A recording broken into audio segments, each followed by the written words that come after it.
Daxili İşlər Nazirliyinin Kiber Cinayətkarlıqla Mübarizə Baş İdarəsindən naməlum şəxsin Bakı Dövlət Universiteti, eləcə də digər ali təhsil müəssisələrinin hüquq fakültəsi tələbələrinin şəkillərini montaj edərək, üzərinə təhqiramiz ifadələr yazdığı və sosial şəbəkələrdə paylaşdığı, silinməsi müqabilində isə pul tələb etdiyi barədə müraciətlər daxil olub.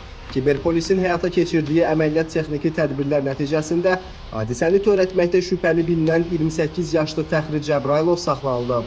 Araşdırmalarla müəyyən olunub ki, Fəxri Cəbrailov TikTok sosial şəbəkəsində hüquq tələbələri etiketi ilə axtarış edərək müxtəlif şəxslərin foto və video görüntülərini əldə edib. Daha sonra o, həmin görüntüləri süni intellekt proqramları vasitəsilə montaj edərək, üzərlərinə təhqiramiz yazılar əlavə edib və müxtəlif saxta hesablar vasitəsilə təkrar sosial şəbəkələrdə paylaşıb. Saxlanılan şəxs foto və video görüntülərin silinməsi üçün ona müraciət edən tələbələrdən isə bunun müqabilində müxtəlif məbləğlərdə pul tələb edib. TikTok sosial şəbəkəsində Bakı Dövlətin hüquq tələbələrinin foto və videolarını götürürdüm, montaj eləyirdim süni intellektlə, altından layiq ifadələr yazırdım və yeni açdığım səhifələrdə paylaşırdım və həmin foto və videoların silinməsi üçün də həmin şəxslərdən pul istəyirdim.